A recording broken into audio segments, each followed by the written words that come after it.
toutes, j'espère que vous allez bien. On se retrouve pour cette nouvelle vidéo pour vous emmener avec moi pour préparer ces 2 heures de cuisine pour un repas toute la semaine, un repas chaque soir toute la semaine. Donc je me suis munie de, comme d'habitude, mon livre de cuisine qui est 2 heures en cuisine, 2 heures je cuisine pour toute la semaine. Et je me suis vraiment, j'ai choisi un menu qui est juste ici. Donc dans le livre, c'est le menu numéro 2. Et en fait, il s'agit tout simplement de lundi. Vous avez en entrée velouté de chou-fleur aux crevettes sautées, mais ça, je ne vais pas le faire. Le soir, ça va être pizza polenta aux champignons. Mardi, il y aura du curry de patates douces au poulet. Ça a l'air trop bon, ça. Mercredi, gratin de chou-fleur et de pommes de terre au jambon, mais ça, je ferai autrement. Jeudi, une salade de chou blanc, œufs durs et tomates, cerises, sauce crémeuse, plat linguine à la crème d'ail, roquette, noix et copeaux de parmesan. Et vendredi, vous aurez parmentier de cabillaud à la patate douce. Voilà pour le repas. Donc il me fallait quand même pas mal de patates douces. On a tourné aujourd'hui pour en acheter. Et je vais commencer tout de suite par toute la préparation. Donc vous avez 2 pages spécialement pour la préparation, une ici, une là. Donc au préalable, il vous demande de tout sortir: 2 petits plats à gratin, une poêle, un grand faitout, un grand cuit vapeur ou une marmite, une petite casserole, une sauteuse, un zeste ou une petite râpe. Il faut que je la sorte, un mixeur plongeur, une essoreuse, une presse purée. Ce qui est bien, vous avez vraiment toute la liste là. Et puis là, c'est parti pour 2h10 de cuisine. Donc du coup voilà, je vais commencer tout de suite par faire chauffer un grand faitout, une très grande casserole, et le reste je vous dirai étape par étape. Ah oui, je voulais vous parler, j'ai nettoyé en fait mes brûleurs. Je les ai laissés tremper plus de 2 heures dans de l'eau avec du savon noir et un peu de truc de soude, je sais plus comment on appelle ça, je reviens.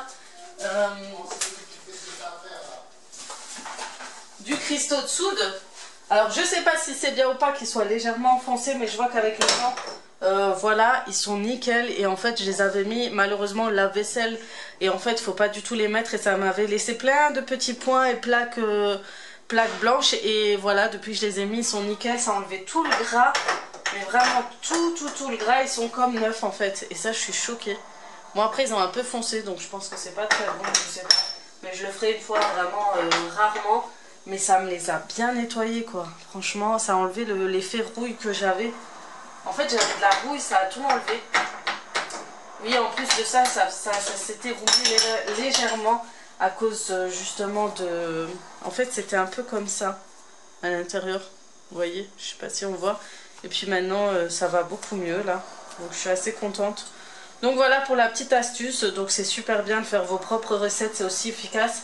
Tout à l'heure, j'ai nettoyé, j'ai fait un mélange d'eau avec du percarbonate de soude. Vous savez, c'est la poudre là qui blanchit, qui est blanchissante. Et en fait, si vous êtes comme moi, vous avez un plan de travail laqué qui aspire énormément les tâches et que vous avez du mal. J'ai déjà essayé à la javel, ça enlevait même pardon, ça enlevait même pas les tâches. Et du coup j'ai essayé avec ça, et franchement à part le produit gris de chez Action qui est hyper nocif, qui est agressif quand je le prenais, là je le mettais même plus parce qu'à un moment j'ai failli tomber dans les pommes tellement j'en avais utilisé une fois. Du coup j'ai arrêté de l'utiliser. Et ben franchement le plan de travail est blanc, mais blanc comme neige. Il n'y a plus de traces, il n'y a plus de traces. En fait des fois j'avais posé des plats chauds sans faire exprès, du coup j'avais la trace du plat, etc. Tout est parti. Tout ce qui est colorant alimentaire et tout, le jaune qui reste incrusté, tout s'enlève. Et franchement c'est super efficace, franchement je vous le conseille. C'est bon, maintenant je vous emmène avec moi parce que j'étais vraiment en train de tremper tout ça. Donc voilà, maintenant c'est bon, je commence. Donc la première étape, ce sera d'éplucher toutes les pommes de terre et les patates douces. Sachez que dans le livre, tout est fait en sorte pour que tout ce qui est organisation, préparation de chaque plat ne soit pas fait au hasard. Donc certains plats vont contenir, en fait vous aurez par exemple un ingrédient comme les pommes de terre qui vont servir à plusieurs plats pour vos futurs plats du soir. Et en ce qui concerne les patates douces aussi, même si vous allez voir par la suite que j'ai oublié qu'il m'en fallait pour un autre plat, mais bon, il n'y a pas de mort d'homme, c'était pas c'était pas l'essentiel, mais voilà. Donc les pommes de terre sont à couper en lamelles et à les mettre au Varoma. Ensuite par le dessus je mettrai les patates douces et je laisserai cuire tranquillement. Je crois que j'ai laissé cuire 20 minutes température Varoma, essence inverse, hein, vu que j'ai mis 1 litre d'eau dans le Thermomix. Ensuite vous allez voir la suite de l'organisation.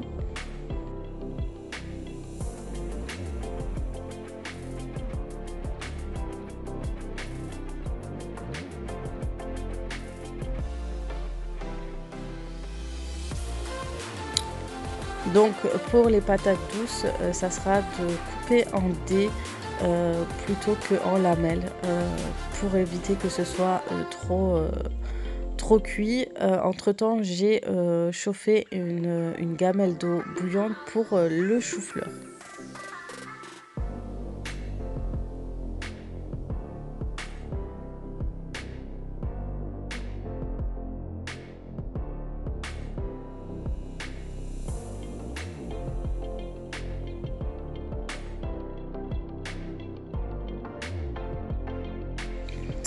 Et vous savez quoi, le Thermomix est une vraie aide pour le batch cooking. Donc là j'ai mis 1 litre d'eau, je referme. Donc comme je vous ai dit, j'ai mis 20 minutes température Varoma pour que ça cuit bien tranquillement. Les pommes de terre doivent être tendres et non trop écrasées, et moi je crois que j'ai quand même chauffé un peu trop, mais bon après ça va, le résultat reste quand même bien pour les plats qui est le hachis parmentier et le gratin de chou-fleur pommes de terre. Donc j'ai pu mettre mes choux-fleurs entre temps et puis j'ai commencé à faire la cuisson pour le chou-fleur. En fait normalement ce sont un gratin de chou-fleur pommes de terre et lardon. Étant donné que je ne mange pas de lardon et que je n'ai pas de lardon fumé en dinde, il me restait des escalopes de dinde que vous savez que j'avais utilisées pour faire les escalopes panées aux épinards. Donc du coup je les ai utilisées pour cette recette et je les ai coupées en dés et je les ai fait cuire avec les oignons.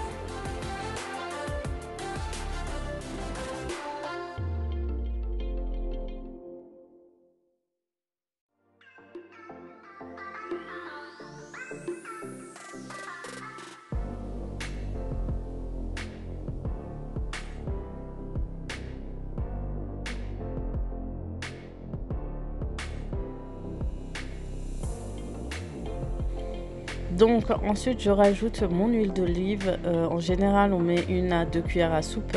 Moi j'en mets toujours un peu trop, mais ça reste un très bon ingrédient, très bon pour la santé aussi. Ensuite je vais laisser suivre mes oignons et je vais rajouter mes escalopes de dinde.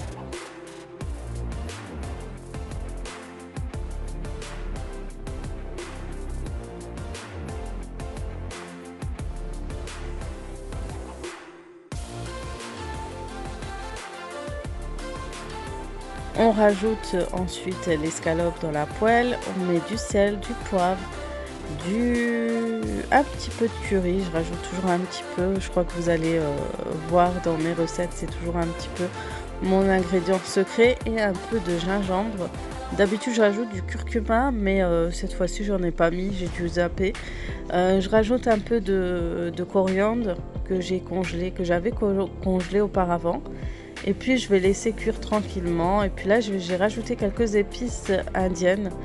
Ça donne toujours un petit goût en plus. Et puis au niveau des saveurs, j'adore rajouter quelques épices différentes. Donc voilà, et normalement la cuisson est finie. Ensuite pour ma future salade, j'ai mis à cuire 6 olives, n'importe quoi, 6 œufs. Et entre temps, pour mon hachis parmentier, ou non, ça c'est plutôt pour ma pizza, je vais faire suer des oignons coupés en lamelles. Ensuite, je vais rajouter ma viande hachée et je vais épicer avec du sel, du poivre, du paprika, quelques gouttes de magie. Et j'ai rajouté quoi exactement? Oui, de la coriandre aussi et du sel, tout ça. Et puis, je vais laisser cuire tranquillement. Donc, ça sera ma farce de pizza. Une fois que c'est fini, que la cuisson a été faite, je réserve et je commence par faire ma cuisson pour le hachis parmentier. Donc là, j'ai mis des oignons, j'ai rajouté des courgettes coupées en dés. J'ai remis ma viande hachée, du sel, du poivre, du paprika, du gingembre, du curcuma, des fois, ou non, du cumin. Et puis après, je n'ai plus qu'à faire la cuisson et le mélange.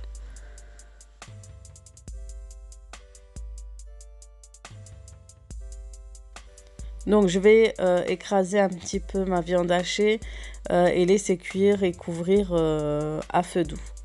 Une fois que la cuisson de mes pommes de terre et mes patates douces seront cuites, vous allez voir, il y aura plusieurs étapes à faire parce que ça sera pour deux plats différents.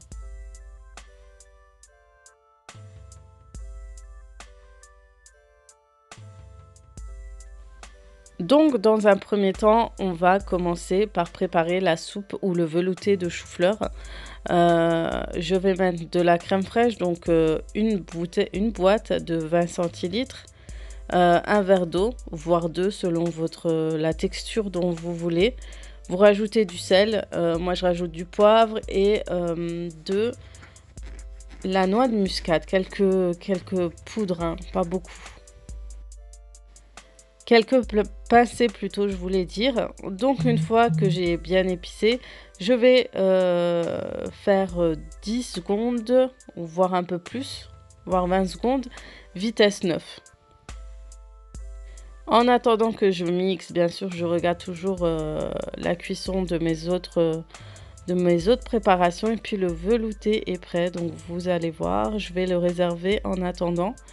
Et puis je vais maintenant préparer le hachis parmentier le gratin de chou-fleur, et je vais le mélanger avec quelques pommes de terre.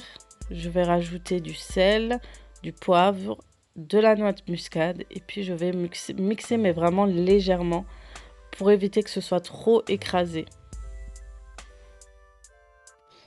Et je n'ai pas mis de pommes de terre en fait. Ce sont que la moitié des choux-fleurs que j'avais cuit, donc la moitié d'1 kilo. Et ensuite, je vais le mélanger avec la viande de dinde que j'avais préparée auparavant. Et je vais rajouter un petit peu de crème fraîche. Et je mélange le tout et je vais préparer le plat gratin pour pouvoir disposer tout ce qui est mon petit gratin de chou-fleur et escalope de dinde. Donc je vais mettre quelques lamelles, même pas beaucoup, hein, je crois que je mets moins que la moitié des lamelles de pommes de terre que j'avais cuit tout à l'heure. Puis je vais rajouter mon gratin, mon écrasé de chou-fleur avec mon mélange d'escalope. Et puis je vais mettre un peu de parmesan par-dessus et un petit peu de fromage râpé. Donc je vais réussir à parler parce que là on est en fin de journée, je suis fatiguée. Maintenant je vais commencer par faire la préparation de mon hachis parmentier. J'ai tellement préparé de plats que je m'en mêle les pinceaux entre le hachis, l'écrasé, etc. Donc là, je vais mélanger le reste des pommes de terre et le reste des patates douces dans le Thermomix avec un peu de sel, poivre, noix de muscade. Normalement, j'aurais pas dû mettre toutes les pommes de terre, mais j'avais zappé que j'aurais dû l'utiliser aussi pour la sauce au curry que je ferai tout à l'heure. Donc là, je regarde que ce soit pas trop écrasé. Comme c'est un hachis parmentier, je préfère vraiment que ce soit avec encore des petits morceaux, etc. Donc ensuite, je le dispose sur le plat, dans le plat plutôt. Et je crois que c'est l'étape que je déteste le plus au hachis parmentier pour pouvoir l'étaler, etc. C'est très compliqué. Et franchement, cette recette aussi est super bonne. Je découvre énormément de recettes au batch cooking grâce à ce livre. Et c'est délicieux. Franchement, elle est très très très bonne. Moi, à la fin, j'ai rajouté un petit peu de crème fraîche. Normalement, j'aurais dû le mélanger avec les pommes de terre patates douces. Mais je l'ai mis juste par-dessus. De toute façon, les pommes de terre ont absorbé par la suite. Et j'ai rajouté un petit peu de fromage, etc. Mais franchement, c'est super bon. Je vous conseille cette recette. Elle est top. Et moi, je rajoute toujours un peu de fromage râpé par-dessus, mais c'est pas obligatoire, hein. Sachez que vous pouvez cuire un hachis parmentier au four sans fromage râpé par-dessus. Maintenant vient l'étape de s'occuper des pizzas. Donc moi, j'en ai préparé deux. Donc normalement, c'était une pizza avec de la polenta. Donc la pâte, vous auriez dû la faire toute seule. J'aurais dû. Et par-dessus, la sauce tomate avec des champignons, etc. Mais c'est vraiment pas le truc de mes enfants, je les connais. Donc je leur ai fait une pizza toute simple. J'ai un peu triché, j'ai acheté la pâte à pizza. Mais j'aurais pu la faire au Thermomix aussi. Mais franchement, aujourd'hui, j'étais trop fatiguée pour préparer ça. Donc j'avais préalablement cuit les oignons et la viande hachée.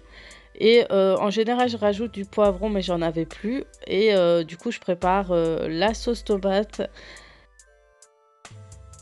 Ensuite, je prépare la sauce. Donc, j'avais que du concentré de tomate. J'ai mis un peu de crème fraîche, j'adore en rajouter. J'ai épicé un peu la sauce avec de l'herbe, etc. Avec un peu d'eau. Et je mélange le tout. Ça donne un petit goût en plus. Et franchement, c'était bon. Franchement, j'ai rajouté même de la ciboulette, etc. Donc voilà. Et rajouter de la crème fraîche permet d'adoucir un peu le concentré de tomate. Et voilà. Et ensuite, je l'étale sur la pizza et je vais présenter tout ça avec la viande hachée, les olives, la mozzarella, etc. Vous mettez vraiment les ingrédients dont vous avez envie, etc. Les pizzas, voilà, c'est comme on le sent et comme on a envie.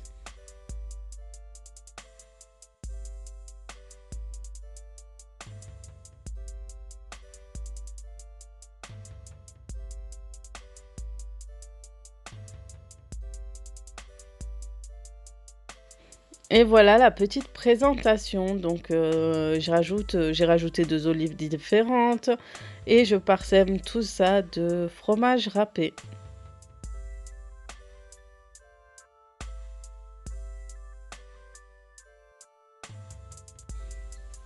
Ensuite vient le moment de préparer le poulet au curry, la sauce de poulet au curry qui sera présentée ensuite par un riz basmati que je cuirai le jour même.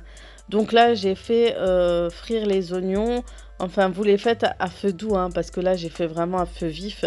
Mais en général, c'est à feu doux avec... vous écrasez un peu de gingembre frais et une à deux gousses d'oignon. Mais moi, je mets qu'une. Et ensuite, une fois que ça a bien cuit, je rajoute les morceaux d'escalope coupés en dés, grossièrement, hein, vous ne faites pas des petits morceaux de dés. Et je rajoute les épices, le sel, le poivre et une grosse cuillère à soupe de curry. Et ce sera tout parce que vu que c'est l'ingrédient le plus important, ça va être le curry. Donc je vais laisser cuire tranquillement.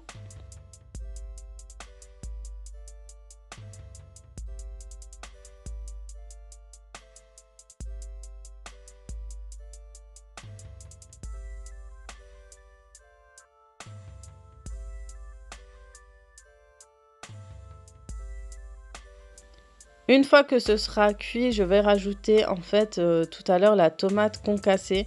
Moi, je vais la mixer au bras mixeur, au bras plongeur plutôt, je ne sais pas comment on appelle ça. Je les écrase bien, j'aime bien quand la sauce est bien mixée. Je vais rajouter une demi-boîte, j'en rajoute pas plus. Donc ensuite, je laisserai mijoter la sauce tomate avec l'escalope, etc. Et je rajouterai la moitié d'une boîte de crème fraîche. Mais les mozzarella, elle m'a donné. Et voilà, je suis bientôt à la fin de ma préparation. Donc là vous avez le hachis parmentier avec patates douces et pommes de terre et viande hachée. Là vous avez la sauce curry à l'escalope pour le mettre avec le riz basmati pour le soir. Donc le riz basmati on le cuit le jour même. Vous avez la pizza que j'ai fait, donc finalement j'ai pas fait pareil que le livre, hein. Comme d'habitude j'ai fait une pizza simple pour que ça aille plus vite avec de la viande hachée, des olives, des oignons. J'avais plus de poivrons, j'aurais dû en acheter en plus, j'ai hésité mais j'avais plus de poivrons. En général je rajoute du poivron. Là vous avez le gratin de chou-fleur, pommes de terre, et moi j'ai rajouté des escalopes de dinde qui m'ont resté de la dernière fois et franchement c'est trop bon. Vous verrez qu'on a goûté un peu pour voir ce que ça donne. Donc c'est vraiment des plats des fois que je n'ai jamais fait comme celui-ci et celui-ci. Donc ça c'est un peu des choses que j'ai déjà faites, je l'ai fait à ma façon. J'ai oublié qu'il fallait rajouter des pommes de terre, des patates douces dedans et en fait j'ai tout mis là-dedans. Comme d'habitude je me trompe. Donc là vous avez la soupe de chou-fleur qui est juste là à prendre pour lundi avant la pizza. Vous avez les œufs pour la salade et le reste en fait de la salade c'était des préparations à part. Donc moi je l'ai pas faite, franchement je suis fatiguée là, je l'ai fait en fin de journée. Franchement évitez de faire le batch cooking en fin de journée parce que c'est très fatigant.